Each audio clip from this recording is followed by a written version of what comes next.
बिस्मिल्लाहिर्रहमानिर्रहीम। अस्सलाम वालेकुम नाज़रीन, मैं अहमद फ़वाद हूँ और आप मेरा यूट्यूब चैनल देख रहे हैं। अहम खबरों, तजज़िया और तबसरे के साथ आज की व्लॉग में आपकी खिदमत में हाजिर हुआ हूँ। सबसे पहले तो नाज़रीन, परवेज़ इलाही साहब के हवाले से एक बड़ी खबर है और बुरी खबर है, आपके साथ मैं शेयर करूँगा।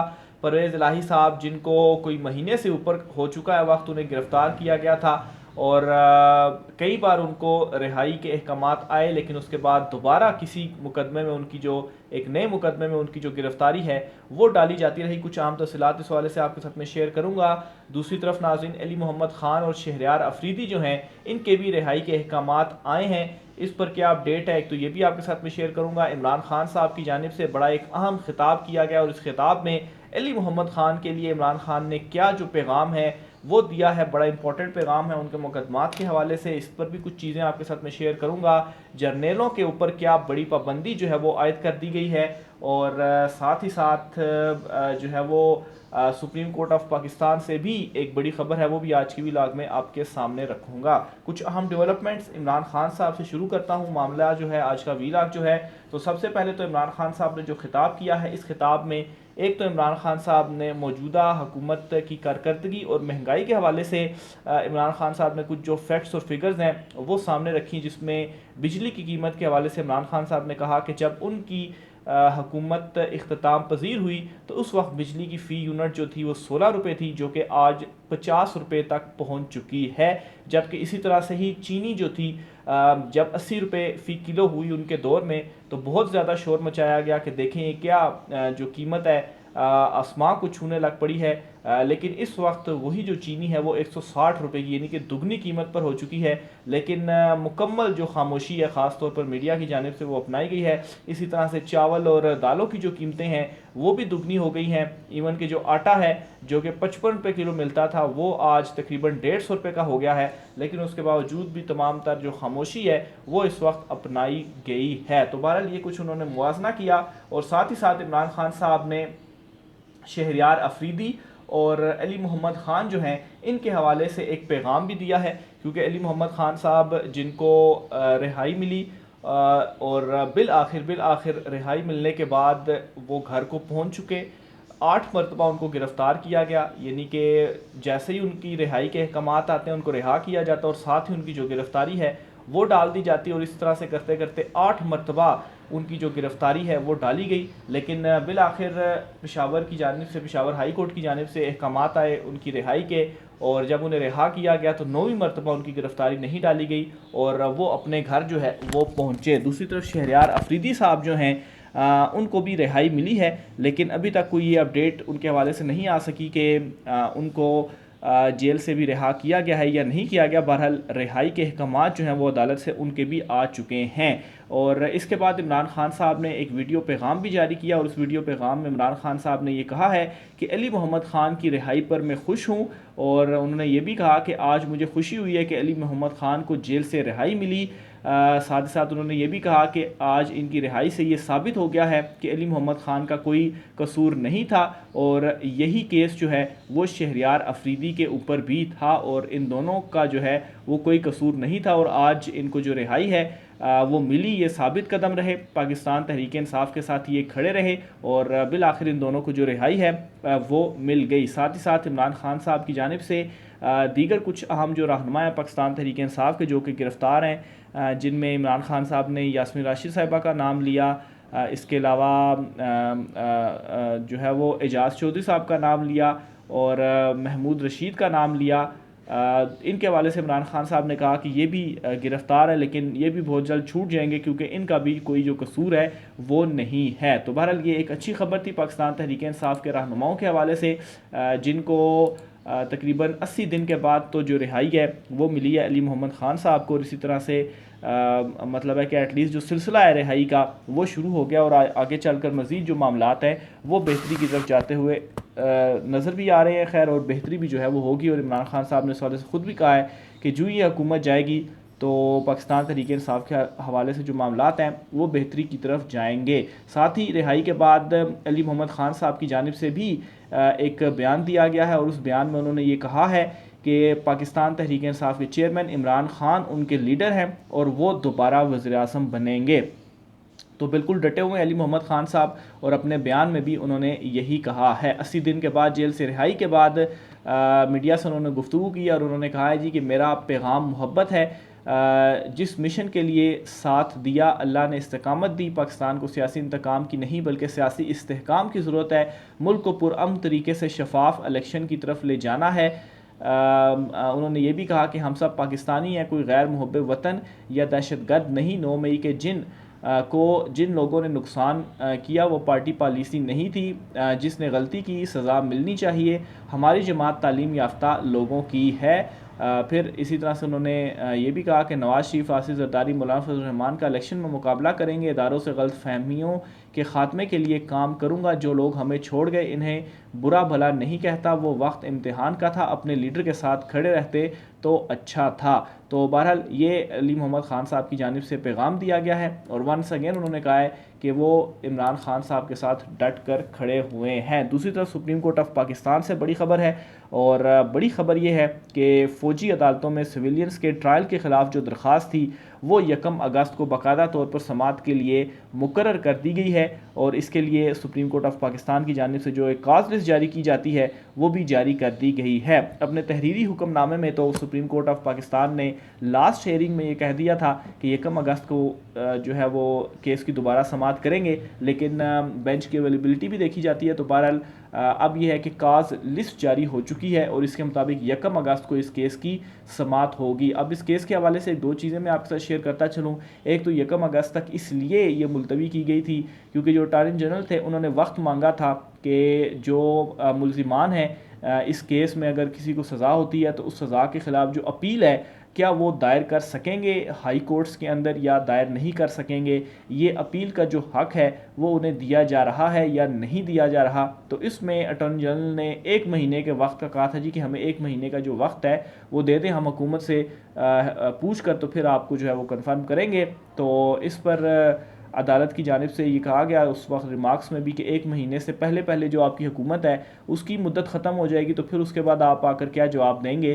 तो बहरहाल फिर 10 दिन का तकरीबन टाइम दिया गया था क्योंकि 21 जून को जो गुज़श्ता हेयरिंग थी वो हुई और 1 अगस्त को अब दोबारा यही पूछा जाएगा कि उन मुल्ज़िमान को जो अपील का हक है वो दिया जाएगा या नहीं दिया जाएगा।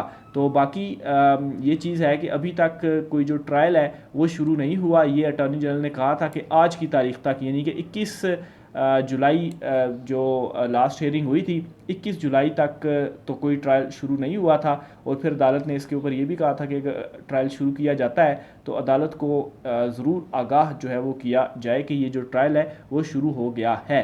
तो बहरहाल अब ये जो केस है वो समाअत के लिए मुकर्रर हो गया है। 6 रुकनी बेंच है जिसकी सरबराही चीफ जस्टिस उमर अता बंदयाल साहब करेंगे। दूसरी तरफ नाज़रीन जनरल साहिर शमशाद मिर्ज़ा साहब जो हैं वो इस वक्त ऑस्ट्रेलिया के दौरे पर मौजूद हैं जहां पर उन्होंने ऑस्ट्रेलवी चीफ ऑफ डिफेंस फोर्सेस से जो मुलाकात है वो की है। खबर के मुताबिक नाज़रीन chairman joint chief of staff committee general Sahir Shamshad Mirza ने ऑस्ट्रेलिया के chief of defence forces general Angus Campbell से मुलाकात की है और डिटेल्स के मुताबिक ये जनरल साहिर शमशाद मिर्ज़ा जो हैं वो 24 ता 28 जुलाई ऑस्ट्रेलिया के सरकारी दौरे पर मौजूद हैं और ये एक जो अहम मुलाकात है वो की है और इस मुलाकात में दोनों ममालिक के दरमियान फ़ौजी ताउन को मज़ीद वुसअत देने पर जो इतफ़ाक़ है वो किया गया है। जनरल साहिर शमशाद मिर्ज़ा ने दिफाई सिक्योरिटी मुज़ाकरात में शिरकत की जबकि वो 1.5 ट्रैक सिक्योरिटी डायलॉग में भी शरीक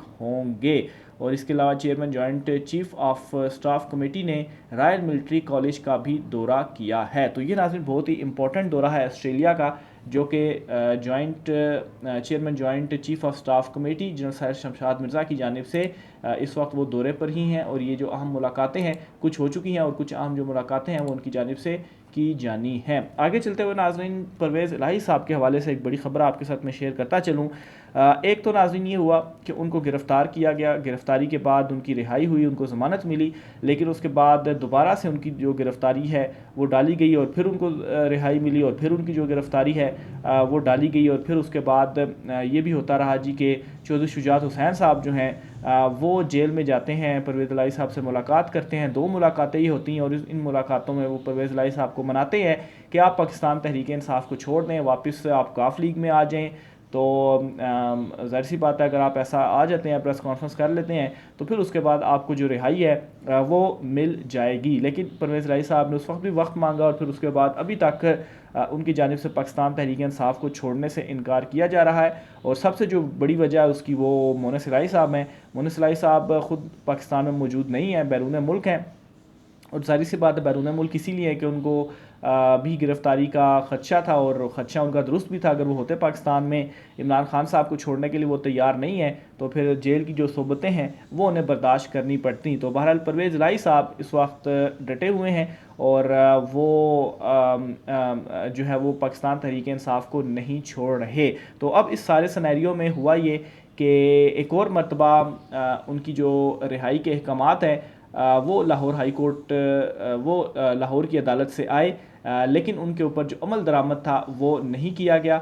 और हुआ ये था, इस केस का जो सारा बैकग्राउंड था वो ये था कि परवेज़ इलाही साहब को अदालत में पेश करने के हवाले से अदालत की जानिब से कहा गया था कि परवेज़ इलाही साहब को आप पेश करें, क्योंकि उनको रिहाई भी नहीं मिल रही थी। तो इस पर यह हुआ था कि अदालती हुक्म के बावजूद पुलिस की जानिब से परवेज़ इलाही साहब को अदालत में पेश नहीं किया गया। अब यहाँ पर मामला ये है, सवाल सबसे बड़ा ये है कि परवेज़ इलाही साहब से जहाँ पर मुलाकात होती है चौधरी शुजात हुसैन की, तो उनकी अपनी फैमिली से उनको उस वक्त नहीं मिलने दिया गया, यानी कि उनकी बीवी वगैरह से। तो चौधरी शुजात हुसैन को मिलने दिया गया। उसके बाद, उन मुलाकातों के बाद कोई उनकी अपडेट नहीं आती कि परवेज़ इलाही साहब इस वक्त जेल में किस हाल में है, क्या वो बीमार हैं या वो किस हाल में हैं, वो जो कैद में मौजूद हैं तो किस तरह से उनको जो है वो कैद में रखा गया है, कोई भी जो अपडेट है वो सामने नहीं आई। और उसके बाद जब अदालत की जानिब से कहा जाता है जी कि उनको अदालत में पेश किया जाए, तो इन अहकामात के ऊपर भी जो अमल दरामद है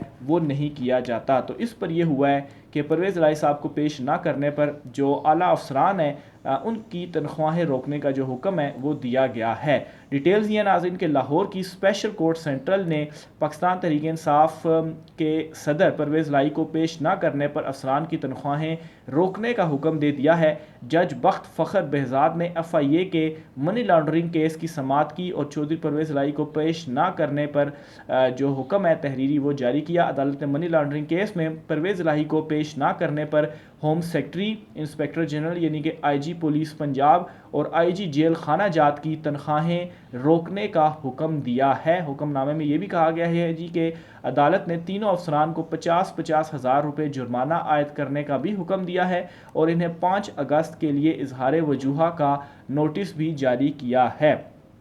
इसके साथ ही अदालती हुक्मनामे में यह भी कहा गया है कि जुडिशल कस्टडी वाले मुल्जिमान को अदालत की मर्ज़ी के बगैर मुंतकिल करने की हिम्मत कैसे हुई, क्योंकि ये पहले जुडिशल कस्टडी में थे, किसी और जेल में थे और फिर इसके बाद इनको डयाला जेल में जो है वो मुंतकिल किया गया।